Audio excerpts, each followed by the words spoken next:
October 2వ తారీఖున మనకి జరిగిన సంఘటన మనందరికీ తెలుసు. చాలా దురదృష్టకర సంఘటన. ఆ సంఘటనలో లక్ష్మీనాయుడు అబ్బాయి 25 సంవత్సరాల వ్యక్తి అతి దారుణంగా హరిశ్చంద్ర ప్రసాద్ అనే వ్యక్తి వల్ల హత్య చేయబడడం మనందరికీ కూడా తెలుసు. నిజంగా ఎంత దురదృష్టకర సంఘటన అంటే ఒక చిన్న ఆర్థిక లావాదేవీల మధ్యలో డబ్బులు అడిగేదానికి మధ్యలో జరిగిన గొడవలో అతి పైశాచికంగా చెప్పాలంటే బ్రూటల్ గా ఒక ప్లాన్ ప్రకారం ఆ అబ్బాయిని చంపడం అనేది మనందరం కూడా చూస్తున్నాం. ఇన్ఫర్మేషన్ తెలుసుకున్న వెంటనే పోలీసులు ఇమీడియట్ గా ఆ అబ్బాయిని పట్టుకుని మళ్ళీ రిమాండ్ కూడా పంపించడం జరిగింది. ఈ హత్య జరిగిన సందర్భంలో హరిశ్చంద్ర ప్రసాద్ వాళ్ళ తండ్రిని కూడా అదుపులోకి తీసుకొని అతను కూడా ప్రొవోక్ చేస్తున్నారు, అతను కూడా హత్యకు ప్రేరేపించారు అన్న సంగతి తెలుసుకొని తండ్రిని కూడా ఇమీడియట్ గా కస్టడీలోకి తీసుకొని వాళ్ళిద్దరినీ కూడా ఇప్పుడు రిమాండ్కి పంపించడం జరిగింది. ఈ హత్య కేసుని సమగ్రంగా విచారణ జరిపించడమే కాదు, ఎక్కడా కూడా ఎటువంటి ప్రలోభాలకి లొంగకుండా, ఎక్కడ ఎటువంటి ఇబ్బందులు కలగకుండా ఎవరైతే బాధిత మహిళ ఎవరైతే ఉన్నారో తనకి న్యాయం జరిగే క్రమంలో ఈ రోజు గవర్నమెంట్ చర్యలు తీసుకునే విధంగా కేసు కూడా కట్టడం జరిగింది. ఈ ఆర్థిక లావాదేవీలతో పాటు ఈ అమ్మాయిని కొంచెం హెరాస్మెంట్ కూడా చేస్తున్నాడు అన్న సంగతి తెలుసుకొని ఇమీడియట్ గా దాని మీద కూడా కేసులు కట్టడం జరిగింది. ఇమీడియట్ గా రిమాండ్ కు కూడా పంపించడం జరిగింది. మీ అందరికీ తెలుసు ఈ అమ్మాయికి కూడా, సుజాతకి కూడా 2 చిన్న బిడ్డలు. ఆ అమ్మాయికి కూడా 1 సంవత్సరం ఆడపిల్ల, ఇంకొక 4 సంవత్సరాల ఆడబిడ్డ.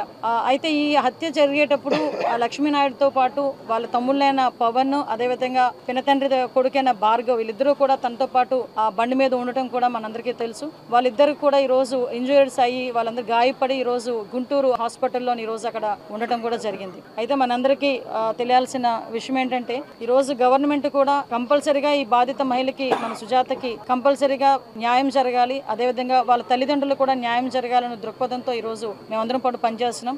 ఈ ఇన్ఫర్మేషన్ గౌరవ ముఖ్యమంత్రి గారికి తెలిసిన తర్వాత ఫస్ట్ నుంచి కూడా మేము ఫాలోఅప్ చేసుకుంటూనే ఉన్నాం. హత్య జరిగిన తర్వాత నుంచి రిమాండ్కి పంపించి మళ్ళీ వాళ్ళందరికీ కూడా కేసులు కట్టి ఈ అమ్మాయికి ఎటువంటి ఇబ్బంది లేకుండా చూసుకోవాల్సిన బాధ్యత పరంగా మేము అన్ని కూడా డాట్ టు డాట్ క్రానలాజికల్ గా మేము చూసుకుంటూనే ఉన్నాం. ఈ రోజు గౌరవ ముఖ్యమంత్రి గారు, అదేవిధంగా గౌరవ ఉప ముఖ్యమంత్రి గారు కూడా ఒక నివేదికను ఇవ్వాలి. ఎందుకంటే ఈ రోజు ఈ నివేదికను అడగడానికి కూడా కారణం కూడా ఏంటంటే ఈ అమ్మాయికి ఏ రకంగా మనం ఆర్థిక సహాయం చేయాలి, ఈ కుటుంబాన్ని ఏ రకంగా ఆదుకోవాలి అన్న ఒక ఎత్తు అయితే, ఈ రకంగా బ్రూటల్ గా చంపిన తర్వాత ఎవరు కూడా బయట తిరగడానికి వాళ్ళ అర్హత లేదు. ఇమీడియట్ గా వాడికి శిక్ష పడేదానికి, నిందితుడికి శిక్ష పడేదానికి ఎటువంటి చర్యలు తీసుకోవాలన్న దాని మీద కూడా ఒక సమగ్రమైన నివేదికను సమర్పించమని నన్ను, ఇక్కడ నారాయణ గారిని, అదేవిధంగా బొలిశెట్టి శ్రీని గారిని కూడా ఈ రోజు ఎన్డీఏ కూటమి తరపున ఒక కమిటీని ఇక్కడికి పంపించడం జరిగింది. మేము ఇక్కడికి వచ్చిన తర్వాత అమ్మాయితో కూడా అన్ని విషయాలు చాలా క్లియర్ గా మాట్లాడడం జరిగింది. ఆ అమ్మాయి తన సొంత సోదరితో చెప్పుకునే విధంగా ఈ రోజు తన విషయాలన్నీ కూడా ఏం జరిగింది ఏంటనేది కూడా మొత్తం అంతా చెప్పింది. గౌరవ ముఖ్యమంత్రి గారు కూడా సాక్షాత్తు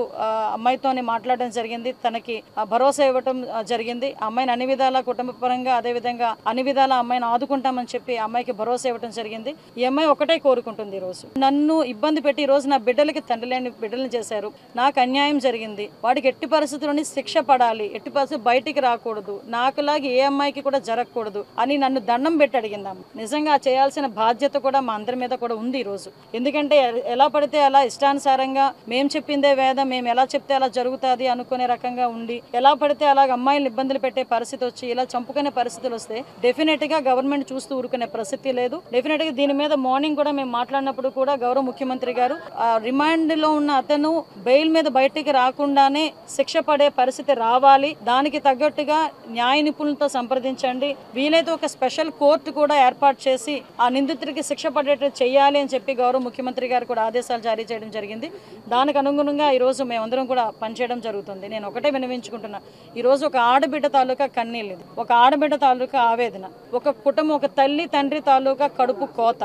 దీన్ని అనవసరంగా నేను ఒక్కటే విజ్ఞప్తి చేస్తున్నా, యాజ్ ఎ హోమ్ మినిస్టర్ గా విజ్ఞప్తి చేస్తున్నా, అట్ ద సేమ్ టైం ఒక మహిళగా కూడా విజ్ఞప్తి చేస్తున్నా, ఒక తల్లిగా కూడా విజ్ఞప్తి చేస్తున్నా, దీన్ని దయచేసి రాజకీయాలకి చేయకండి. ఇంకొకటి ఏంటంటే కులాలకి ఆపాదించి కుల రాజకీయాలు చేయాలని చేసి దీన్ని అనవసరంగా రాజకీయాలకు ఉపయోగించుకోవద్దని మిమ్మల్ని అందరినీ కూడా చేతులెత్తి నమస్కరించి నేను అడుగుతున్నా. ఎందుకంటే ఈ రోజు మీకు వీలైతే అమ్మాయికి సాయం చేయండి, వీలైతే అమ్మాయికి భరోసాగా నిలబడదాం, ఆ కుటుంబానికి భరోసాగా నిలబడదాం. ఈ రోజు గవర్నమెంట్ ఇన్సిడెంట్ జరిగిన వెంటనే ఇమీడియట్ గా మేము అబ్బాయికి అదుపులోకి తీసుకున్నాం. డిపార్ట్మెంట్ వాళ్ళు ఇమీడియట్ గా కేసు ఫైల్ చేసుకుని పోలీస్ శాఖ తరపున మేము అన్ని కూడా ఎంక్వైరీలు కూడా చేసుకుంటున్నాం, రిమాండ్ కి పంపించుకున్నాం. ఈ రోజు ఇన్వెస్టిగేషన్ కూడా చాలా వేగవంతంగా చేస్తున్నాం. ఈ అబ్బాయికి ఎవరైతే సహకరించారో, ఎందుకంటే అబ్బాయి ప్రీ ప్లాన్డ్ గా చేశాడా, కనిపిస్తే గుద్దాడా, లేకపోతే ముందుగానే ఊహించుకొని ఆ అబ్బాయి పలానా దగ్గరికి వస్తాడన్న సంగతి తెలుసుకొని ఆ అబ్బాయి హత్య చేశాడా, ఇలాంటి విషయాలన్నీ కూడా ఎంక్వైరీ చేసి సమగ్రమైన నివేదికను కూడా తొందరలోనే సమర్పించి ఇమీడియట్ గా అబ్బాయికి శిక్ష పడే ఏర్పాటు కూడా మేము చేసుకుంటామని మీ అందరికీ కూడా తెలియజేసుకుంటూ మరొకసారి దీన్ని కులాలకి మతాలకి ఆపాదించకుండా